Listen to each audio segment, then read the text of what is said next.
Hi, I'm Graeme Goodings. Thanks so much for giving up your time and sharing it with me. But I can assure you, if you spend the next 60 minutes with us, you will end up being a better communicator and a better public speaker. And it is so important in life in this day and age. I have been in this industry as a broadcaster, public speaker, MC, keynote speaker, radio presenter for many, many decades. And what I've learned in that time is the people who get on best in life, both professionally and personally, are also the best communicators, those that can get across their ideas better than any other.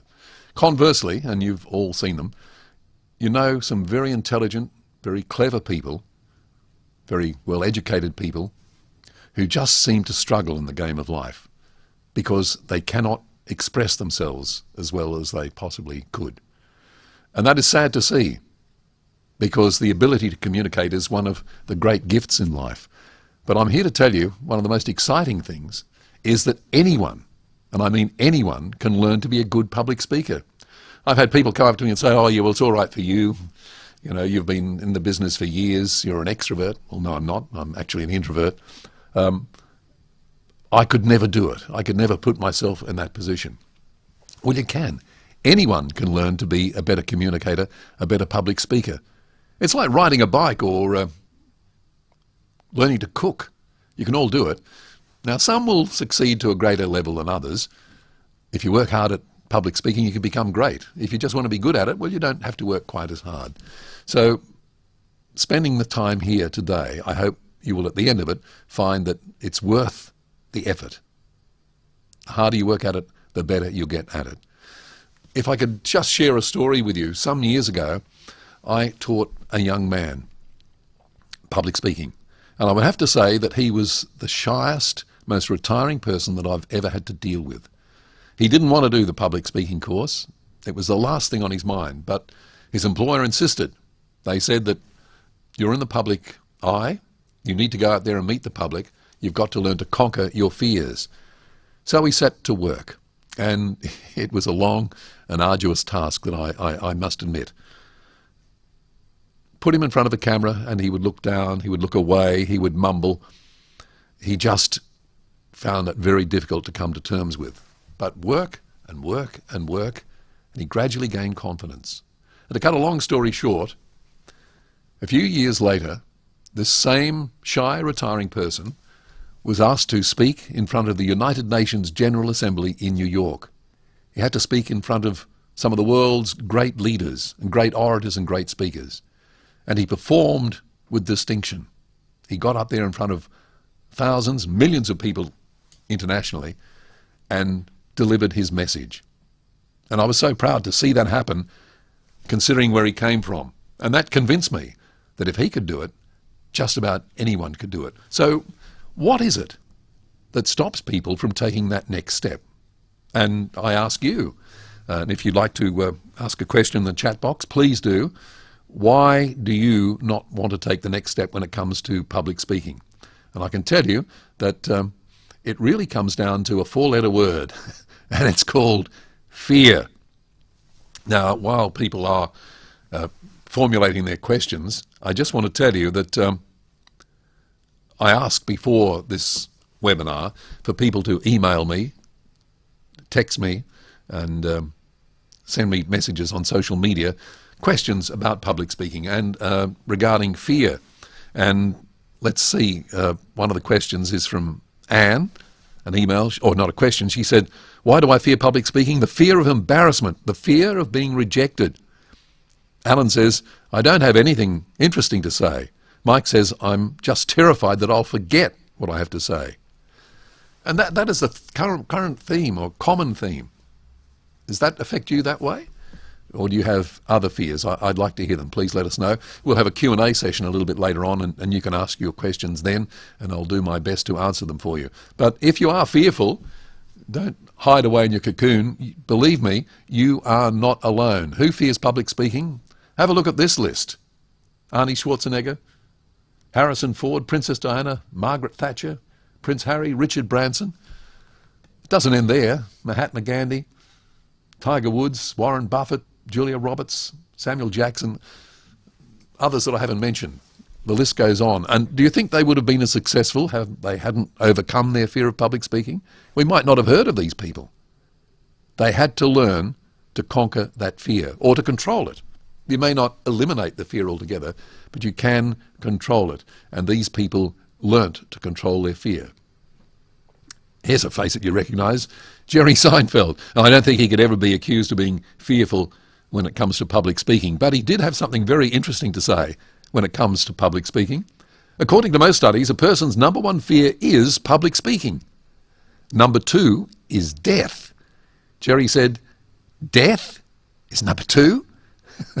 Well, this means that to the average person, if you go to a funeral, you'd be better off in the casket than delivering the eulogy. Now, you might get a laugh out of that, but it is true, isn't it? I've actually spoken to people who've said they would do anything, rather than have to get up on their feet and speak. And someone said to me, I would rather jump into a pool full of sharks than get up and start talking to people. Well, here's some quick tips for you. Here's some things that you can do to alleviate the problem of the fear of public speaking. Firstly, learn that it is okay to be nervous. Don't think that you are totally unique because you are nervous. You're not. I've expressed that factor that, in fact, research shows that 74% of people have some form of performance anxiety when it comes to public speaking. But firstly, learn it's okay to be nervous. It's how to deal with those nerves is the issue. Learn to make eye contact. Another thing, a lot of people say, oh, I can talk to people, but I can't look them in the eye. Well, we've all had this experience. If you talk to someone and they never look you in the eye, you think, can I trust this person? What are they hiding? What's their problem? So you have to learn to make eye contact. And that is a way of establishing a person's confidence. Someone that knows that you're prepared to look them in the eye knows that you're probably speaking the truth. Be a giver, not a taker. What does that actually mean? Be a giver, not a taker. Well, so many people express the feeling why they have fear is that, what if I forget my lines? What if I stumble when I go out to speak at the lectern? What if I drop my notes? What if they don't like me? You've noticed the trend here? It's all about me. What if I? What if?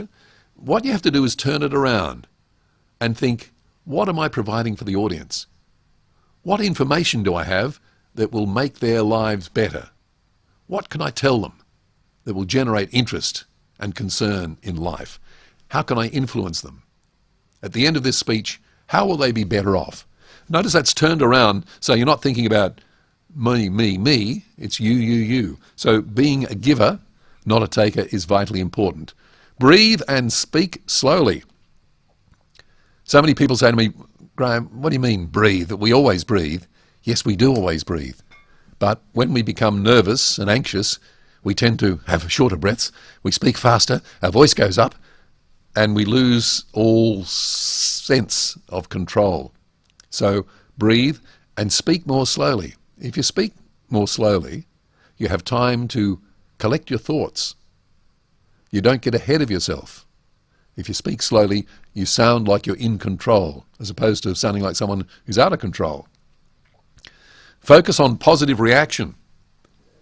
Now, if you're speaking to a group, and this can be a group of 2 or 3 people or an audience of 50 or 100, when you're speaking, look around for positive reaction in the audience. Someone who is nodding with you or smiling when you say something that's amusing.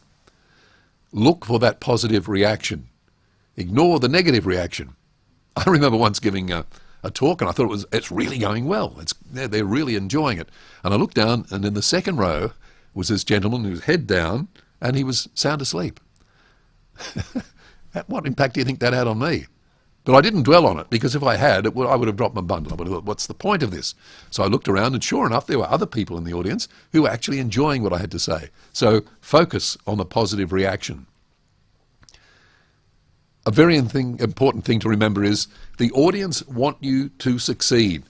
Too many people say, oh, look, they're just waiting for me to make a mistake. They're just waiting for me to slip up. No, they're not. If you give up your time to listen to a public speaker, you want them to be good.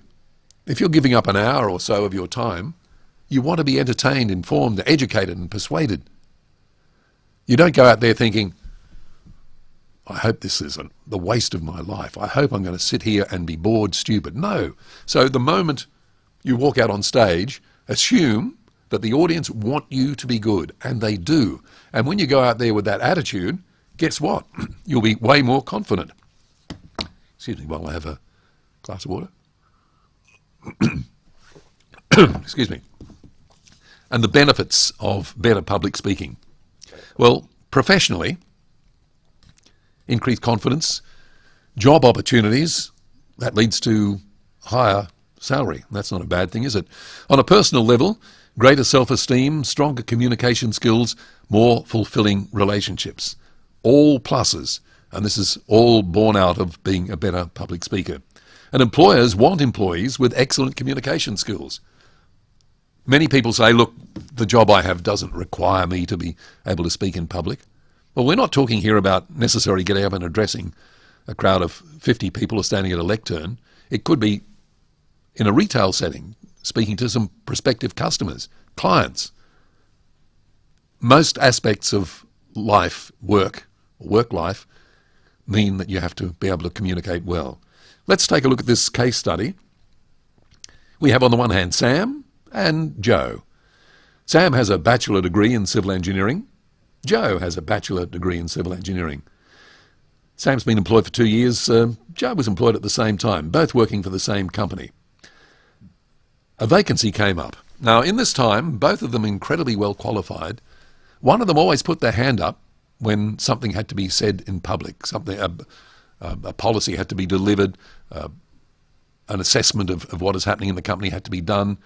One person put their hand up every single time. The other person said, no, I'll leave it to Sam. Project manager job came up. It went to Sam. Are we surprised? Not at all. Sam had the qualifications, as did Joe, but Sam also had communication skills. And in his particular job, project management, team collaboration, client-customer interaction, instruction and training, negotiation and persuasion. All skills that require a good communicator. Now, that might not be relevant to your job, those particular skills, but there will be somewhere in the job that you have an interaction needed, a communication skill with the public. You saw this man just before. Who is it? How good's your memory? It's Warren Buffett. Why is he interesting, unique or unusual, other than the fact that he used to be terrified of public speaking? Well, this man, one Warren Buffett, is rather wealthy. In fact, he's worth $118 billion. Let's put that in perspective. It sounds a lot, but where does it factor in the scale of things? Well, let's take Australia's richest people. You have Gina Rinehart, you have Clive Palmer, you have Harry Triguboff, you have James Packer, Anthony Pratt.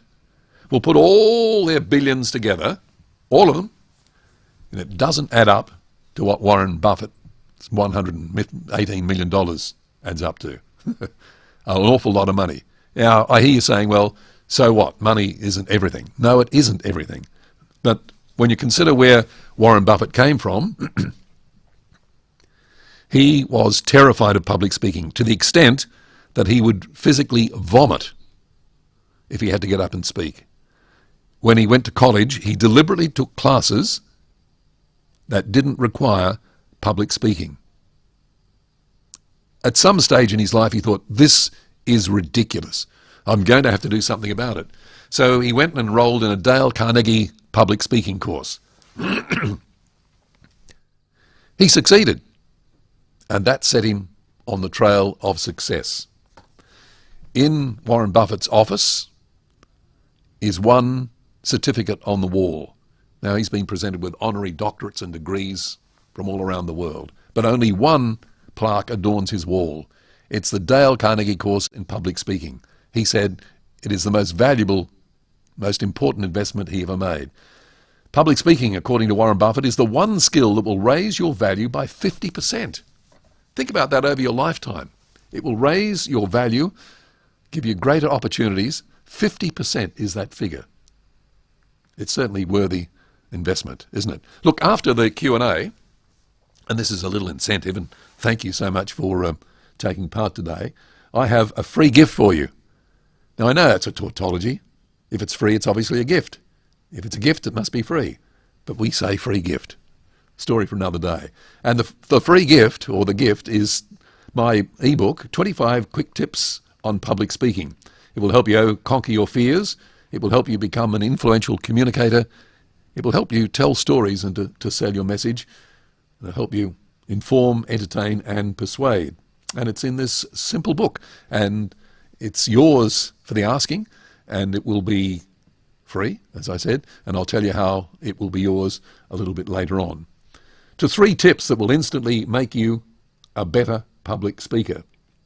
But before I give you those 3 tips, I want to ask you this question that you need to ask of yourself before you give a presentation.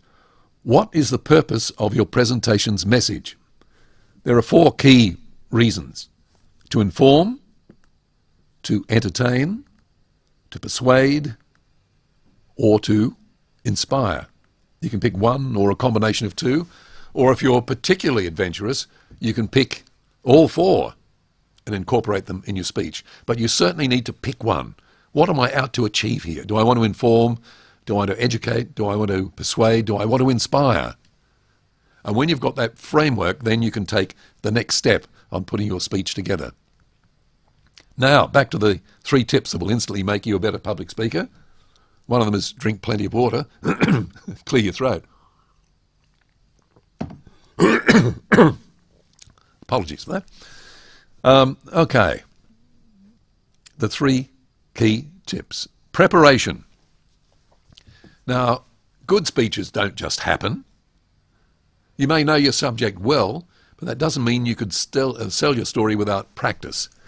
Now, as a little story here, a businessman that I came to know ran a big national company, very successful. The business was thriving. He knew his business back to front, knew everything about it, was often called to speak in public. He was lousy at it. Why? Because he thought he knew it all. Well, he did know it all. He knew all about his business and how to run his business, but he didn't know how to communicate that to the general public. So when he got up to sell his message, tell his story, he would just get out there and rattle out a lot of information. He didn't have a core message. He didn't know where to begin, where to end. So he didn't have the speech in a palatable format. It was Mark Twain that once said, if you want me to speak for an hour, I can speak right now. But if you want me to speak for 15 minutes, give me a couple of weeks to prepare. And that is the essence of it, isn't it? Because you may know everything about your subject, but if you have to distill it into 15 minutes, can you do it? It takes a lot of work. A lot of work to pick out the 3 or 4 key messages, distill those messages, make it interesting and palatable, end with a call to action. So this gets us to the preparation. You need to research your subject. You need to research your audience. Who are you going to actually be speaking to? What is the demographic? What are their interests? Do they know much about my subject? Do I have to treat them as beginners or as people who already know pretty much about what I'm on about? You have to do this research beforehand. With that information in mind, then you write your speech. And I'm happy for you to write it out, but that is only a guideline. Excuse me again. That is only a guideline, preparation, because once you write it out, remember you've written it out, and that is for the eye, not the ear. And when we're listening to someone talk, it sounds very, very different indeed. So different, in fact, that it won't be interesting to people. So write out your speech longhand, then condense it to key points, dot points. And then when you give your speech, you deliver it talking about one dot point. When you've delivered that message, move on to second, third and fourth, and so forth. Dot points. I remember, and this probably harks back to the fact that about knowing your audience, the story of this young skateboarder who achieved international success.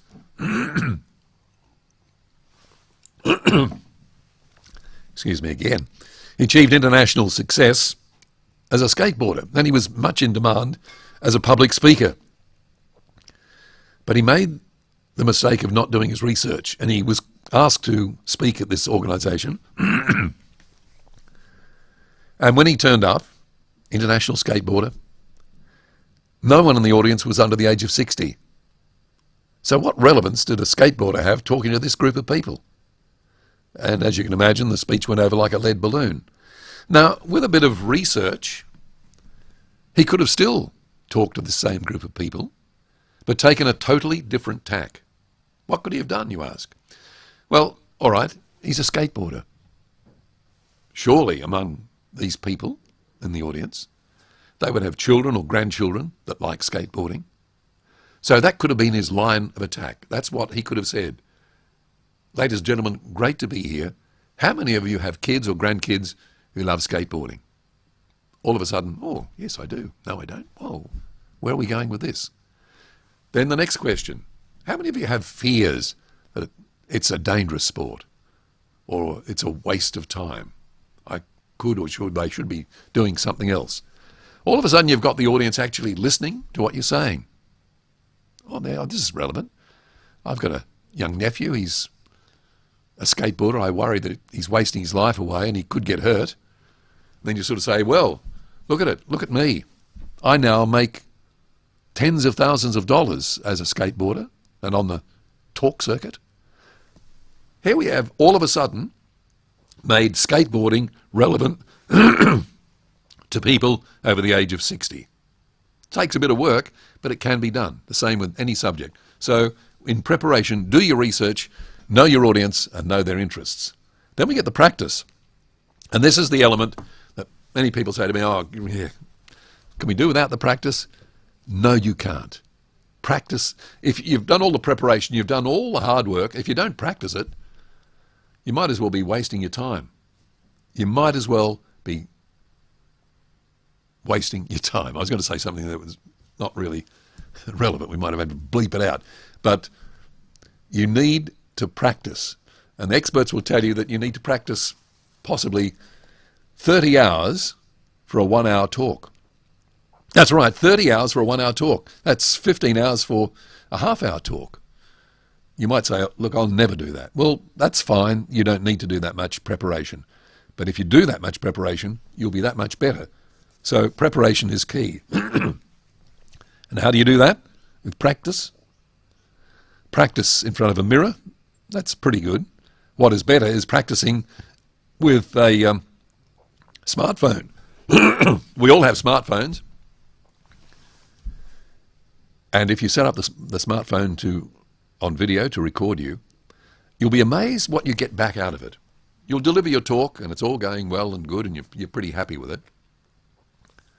And you look back at it and you go, I didn't realise I ummed and ahed so much. I didn't realise that I waved around. I didn't realise I was reading from my notes. I didn't realise I was going so fast.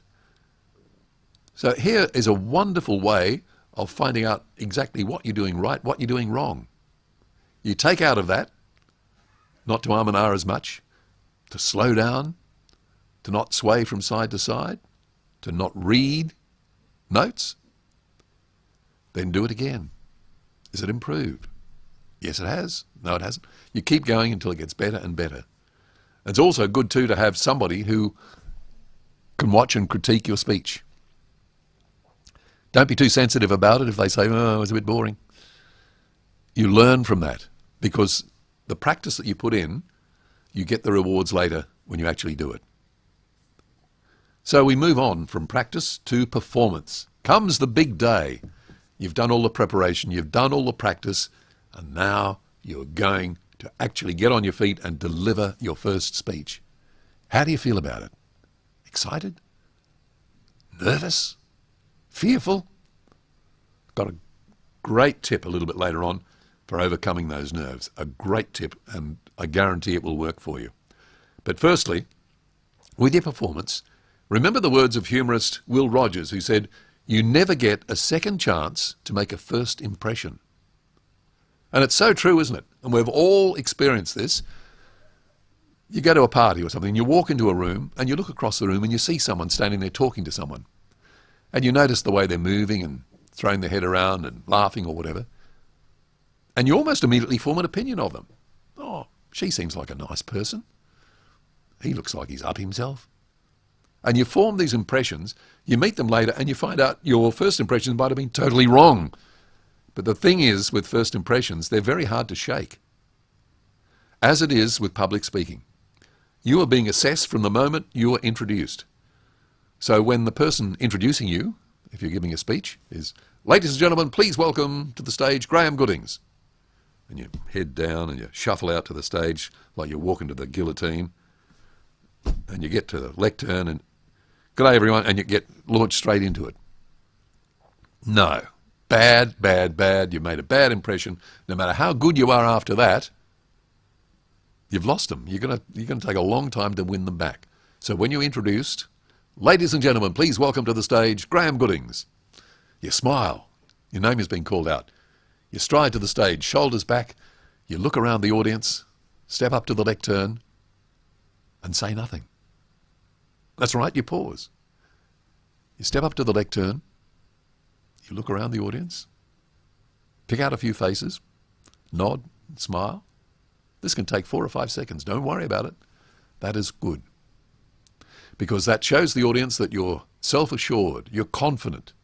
They're almost ready to believe that whatever you say must be right. If you project that, you've got them in the palm of your hand to start with. That pause before you start talking makes them think, "Oh, what's to come?" They're ready and they're primed. And they know that you are totally in control. You have the audience in the palm of your hand, and then you begin to talk. And then, in that performance, become very aware of what is happening, how they're reacting. Although, when you're giving a talk, it's one way, it is still a conversation, because you're getting feedback, but it's a visual feedback. So look around the audience, see how they're responding. And a little tip I have, if people are responding well to something you're saying, and they're laughing along or giggling along or enjoying something you're saying, tease out the story a little bit more. Tease it out. They're enjoying it. Go with the flow. Conversely, if you're delivering part of your speech and you notice that people are starting to shuffle and look down and check their phones, oh, this is not a way to go. So wrap up fairly quickly that point, then move on to the next one. You need to be responsive to what your audience is doing. Be responsive to the way they are reacting. As I said, it's a conversation. You have to keep it in that realm. And don't forget, you've got a Q&A coming up. We're going to talk about that very shortly. And what you're delivering to them, they're going to be able to bounce back on you. But performance is so important. And at the end of the talk, go around and ask people, "What did you think?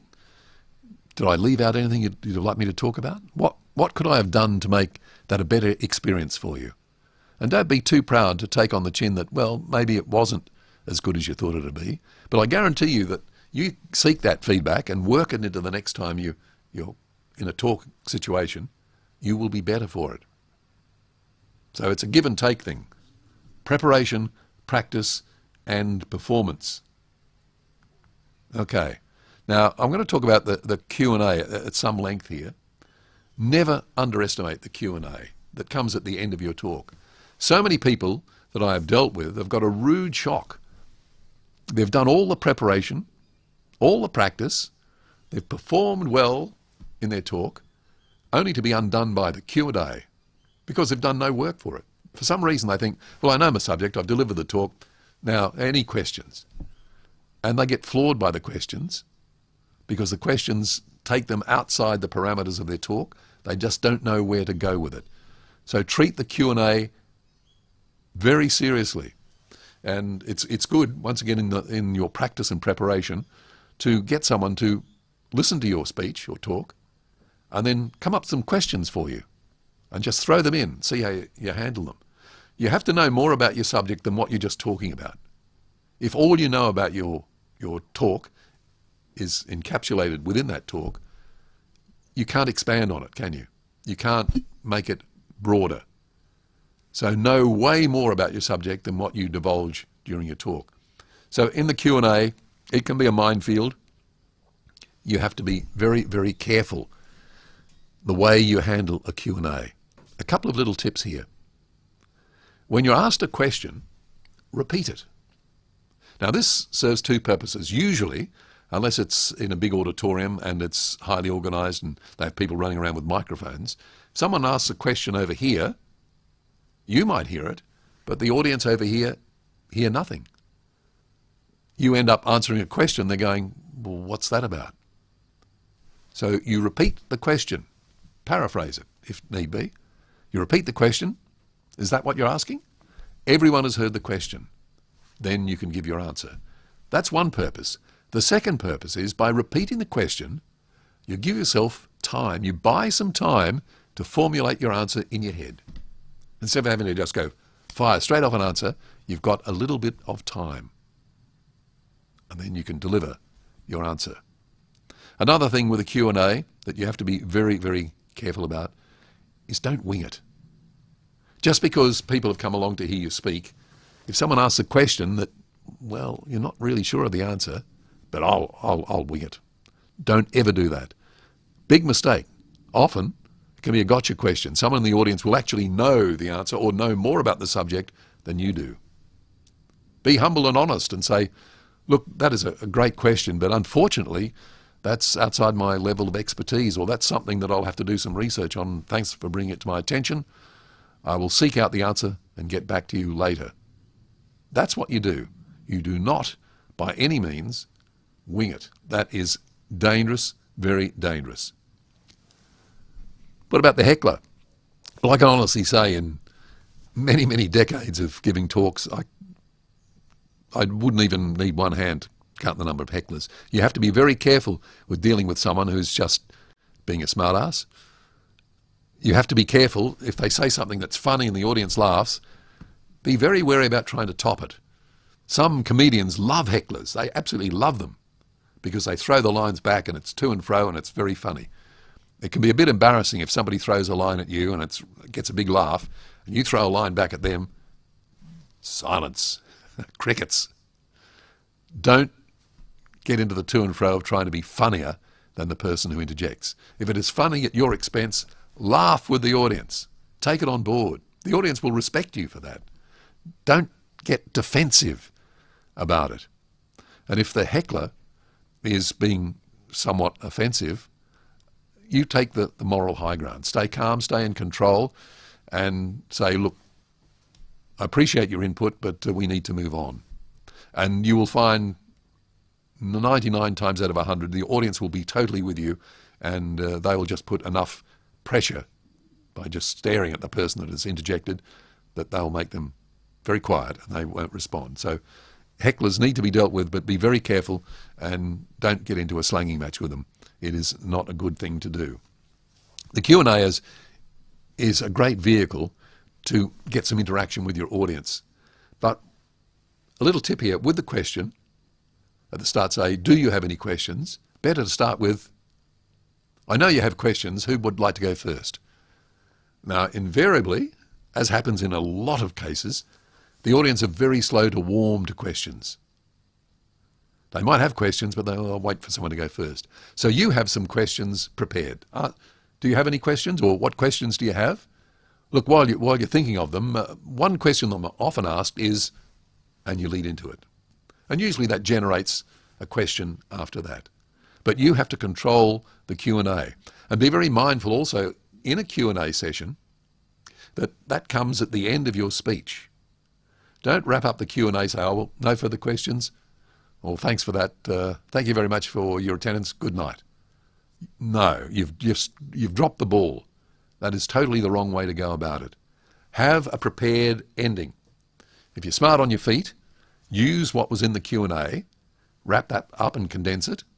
Well, as you heard from what I was saying and the reaction here tonight, this and this, we're going to go and do such and such, and we're going to protect the environment, we're going to do this. So you wrap it up and encapsulate it, wrap up your speech, and have a call to action. So everyone, thank you for coming along tonight. And we have a big decision to make on the weekend, so think carefully before you vote, and vote only once, or something like that. But end your speech on a high. You take back control from the Q&A session. But Q&As are very important. Don't underestimate them. Okay, speaking of Q&As, what questions do you have? And we have, and there is an element of delay here, so some of the questions are coming through slowly. But Captain Rod Lovell, Rod says, I normally drive for 1.5 hours to an event. I use that time in the car, listening and singing loudly to 70s music. When I arrive, I'm pumped and I have my vocal cords ready.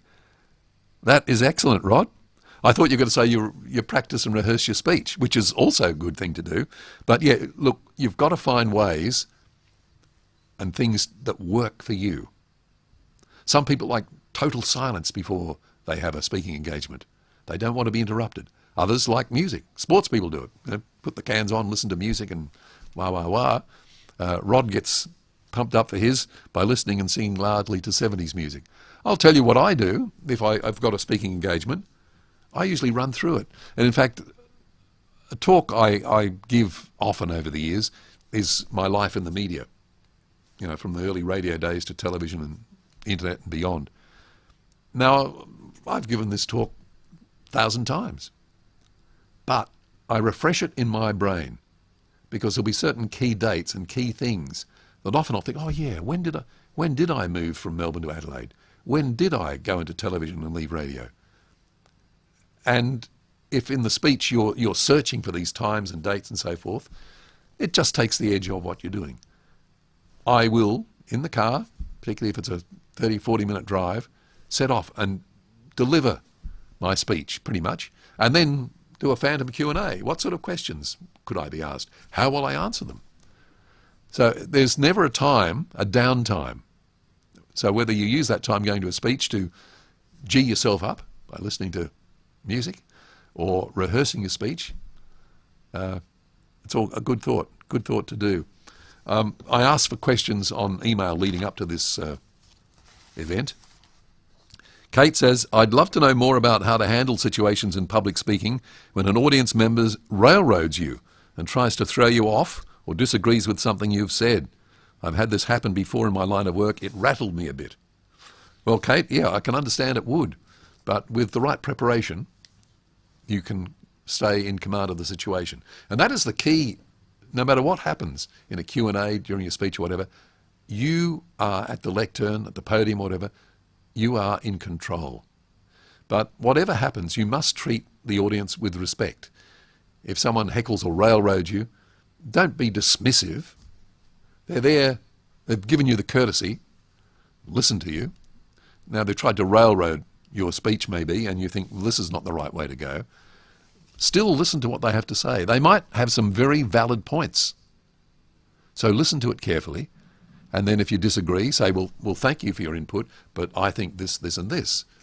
Or, look, you know, we'll take that on board and I'll get back to you on that matter. But keep it fairly short, because if they're taking it in a direction that you don't want it to go, you have to be firm but fair. Say, well, thank you very much for that. I think we've dealt enough with that aspect. It's time for other questions. And most people will be totally reasonable with that. But you are the one in control, Kate. Make sure that you respect their perspective, thank them for resharing or sharing their thoughts, and then you get back on track, take control again. Another question from Leanne. I've heard it's a good idea to check out the venue beforehand. Now, Leanne, this is I should have mentioned it, but it is so true. You don't want to turn up to an event and you've done all the preparation and practice and you're ready to perform, and oh, hang on, there's no lectern, there's no lighting, there's no, you know, the audience. How the audience going to hear me? Where am I going to put my notes? You check out the venue beforehand, and I can speak of this, and it doesn't look well on me, but after many years of public speaking and hosting events and emceeing, I was asked to host this particular charity event, and it was being held in a famous hotel that had an underground cellar area, and this was a huge cellar area. It was, you know, quite amazing, and it was to be down there for about 200 people. And I turned up on the night, and I had a sheaf of notes, a whole pile of notes, because there were awards to hand out and so forth. So it wasn't a matter of committing things to memory. So I turned up there and looked around the venue, and I said, "Oh, where do you want me to speak from? Where's the lectern?" "Oh, we haven't got a lectern." "Oh, okay. Where will it be?" "Well, over in that corner there." Are there any lights?" And I mean, this is what was formerly a cellar, so there's just, you know, mood lighting effectively.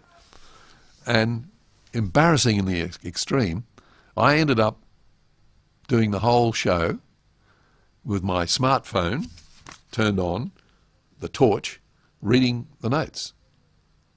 How embarrassing. Now, it wasn't the venue's fault. You can't say, "Oh, well, they should have provided you with this and this." I didn't ask for it. I didn't ask what they had. If I'd said, "Look, I'll need a lectern, I'll need lights," I mean, I had a microphone, but that was it. Now, this is on you. If you're speaking at an event, ask the questions. It's a good idea to turn up maybe a day before the event and check it out. Check out what the sound's like. Check out microphone. Check out seating. Check out where there's a lectern. I mean, if you've got lots of notes and there's no lectern, makes life very difficult. But it is on you to ask those questions. Don't assume or expect anything. So thank you, Leanne. That's a good question. I'm glad you asked it. David Q. I am very extroverted. Do I need to roll it back a bit? Well, being an extrovert is a real advantage in public speaking because you're already one step ahead. You're happy to speak in public. You're happy to have people hear your voice. But you've got to be very, very careful, David, because your voice might be a bit bombastic and over the top. You have to, so yeah, wind it back a little bit. It can be a real advantage being an extrovert because we're not going to have to pull you out of your shell, but be mindful of the audience. Use the skills and ability you have, but be very mindful that being over the top can also seem to be a bit insincere. And this is where, and I mentioned earlier about introverts being really good public speakers. Introverts rarely come across as being insincere because before you can get an introvert up to speak, they will think long and hard about what they're going to say. They'll think long and hard about whether this will have a positive or negative impact on people. So an introvert with the right practice can develop into a fine speaker, as can an extrovert, but for different reasons. So that's a great question, David.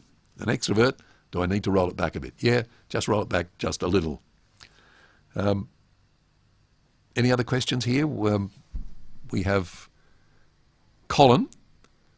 What do I do if I forget what to say during a speech? Well, Colin, I assume you've got notes or dot points and you've got those. But if you've got a stream of thinking, and we all do it, you're off on a tangent, and then all of a sudden it dries up. It happens to even the most experienced speaker. So what do you do? Well, one thing is not a bad thing to do is pause, reach for a glass of water, take a sip, because we all need to do that, as you've seen. In that time, you might get back on track. If not, don't worry if you pick up at a different point. Don't forget, the audience don't have a script in front of them of what you're about to say. So if you've lost that train of thought, move on to your next point and deliver that. It might come back to you and you can go back to it a little bit later on, but don't be fearful of stuffing up, messing up. In fact, I found a lot of very, very experienced and good speakers throw in a deliberate stuff up because they're delivering their speech and it's all going very nice and swimmingly and that's all a bit formal, and they throw in this little blunder. The audience laughs, it breaks the ice, and they're communicating. It's working really well. So never be fearful of a bit of a stuff up, a stumble. The trick is you move on from it. If you stumble and you keep thinking, oh, but when I did that, no, that was awful, you'll make another stumble. So if you make a mistake, just press on, move on to the next point, and don't worry. And 9 times out of 10, the audience will be with you. I mean, they don't want you to be like an automaton. Someone said to me once, if I practice and practice enough, will I be perfect? Well, I've got some sad news for people who think if they practice enough at public speaking, they'll be perfect. No one ever has delivered the perfect speech. It just doesn't happen. It's not that kind of animal. Don't let perfect get in the way of better. You can always become better at what you do. And when it comes to public speaking, you'll get better and better and better. You won't be perfect. And if you are perfect, the problem with that is perfection. If you deliver it absolutely perfectly and the words come out absolutely wonderfully, you'll start to sound one of those robocalls. So you don't want that. You want to sound like a human being, because what we're talking about here is communication. And if you're not communicating, what's the point? You've got to communicate. So, Colin, where did we get to? Oh, yes, if you forget during the speech, got sidetracked a little, didn't we?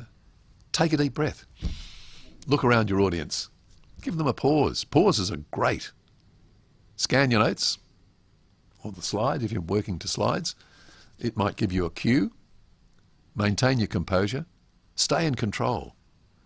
As I said, the audience don't know. They don't have a script in front of them. Oh, he should have said that. He didn't say this.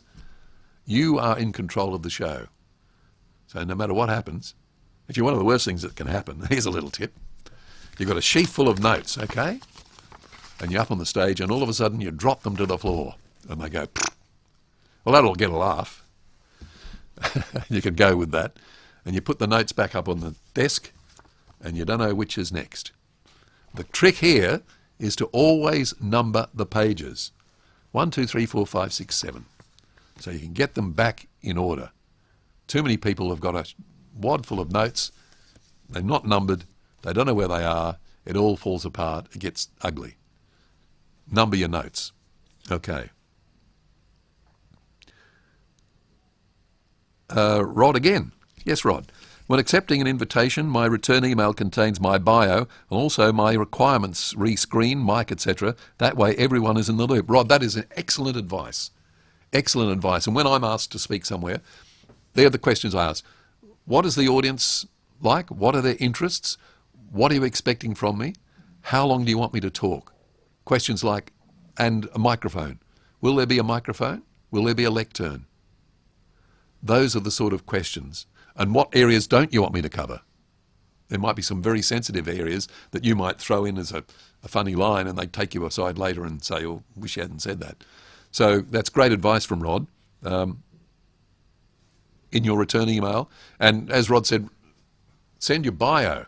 That is excellent advice, because if someone introduces you and, all right, you're modest and you think, well, I'm not going to build myself up.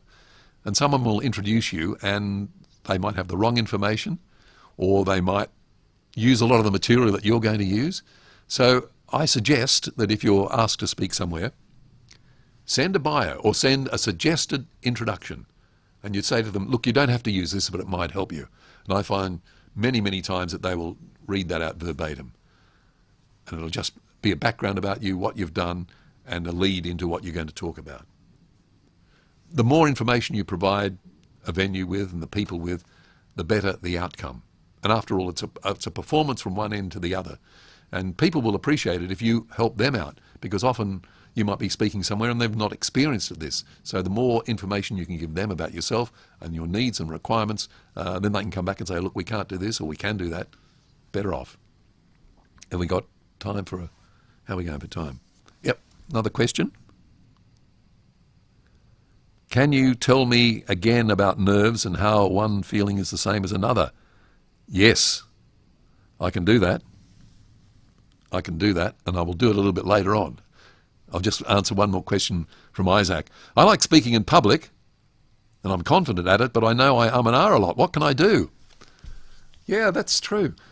The first thing is you'll never, ever, or very few of us, will ever rid ourselves entirely of umming and ahhing. It's just in our nature. But they're just filler words. They're there to take up space until you find what you actually really want to say. So, Isaac, what I'd say to you is don't lose sleep about it, but you can improve it and reduce the umming and ahhing. First tip I'd say is record your talk. Have a listen to it and be very mindful of when you, because you'll find that, gee, I didn't realise I did it that much. And listen to it. Why are you doing it? Are you speaking too fast? And this is often the case, that you're speaking faster and your brain can't keep up, or your mouth can't keep up with your brain. So you throw in an or ah.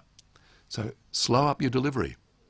Take a breath here and there, and you'll find that with a slightly slower delivery, your brain has time to fill in the gaps. And ahs are just that, just filler words. So Isaac, record yourself, practice, pause, don't fill those spaces. But don't eat yourself alive if you do and ah, because sometimes you do it, and, oh, look, I've done it again. I shouldn't have done that. So a tip. If you have a handout, when should you give it out? Ah, right. That is a good question. A lot of us, when you give a speech or a talk on a particular subject, you print out, maybe not a copy of a speech, but you print out information associated with what you're talking about. Never give it out at the start of your talk. Never do that, because you know what's going to happen. They're all passed out, and you start your talk and you see people in the front row going, and they're not listening to you. It's like with a PowerPoint or keynote presentation, putting up lots of information on the screen behind you. You use those presentations very, very carefully, because if you don't, you'll find that people are just reading the information. Let's move on, as time's against us. The bonus tip to conquer nerves. Oh, firstly, a special offer for webinar attendees only before that bonus tip, and this is exclusive. Bear with me here. A one-on-one phone consultation session that I'm prepared to give you. I'm more than happy to do that. And in the session, speaking with me, you'll get public speaking concerns addressed. I'll give you customised feedback, and I'll help you with a strategy for success and answer any questions you have about public speaking or communication. And this is available to the first 20 applicants only. And if I could mention my public speaking course here just for a moment, 8 comprehensive modules. It's a special pre-launch offer. The course includes tips for confident and effective communication, overcoming stage fright, crafting compelling narratives, mastering body language, using visual aids effectively, handling Q&A sessions, and there'll be regular one-on-one online sessions. Engage and inspire audiences. The masterclass, just looking at the modules there, will cover every aspect of public speaking, and this is born out of the years that I've been involved with public speaking, things that I've learned over 40 years or more that you can learn in a few short hours. And module 5, 6, 7 and 8 modules that you can go through at your own rate. And the special offer for webinar attendees only, first 20 people who enroll for the free one-on-one session will also get a 20% discount on the public speaking course. But believe me, you're under no obligation to take it up. Look, the free one-on-one phone call might be enough for you, and that is fine. To enrol, webinars@goodinningsmedia.com.au. As Warren Buffett said, are you prepared to invest in your success?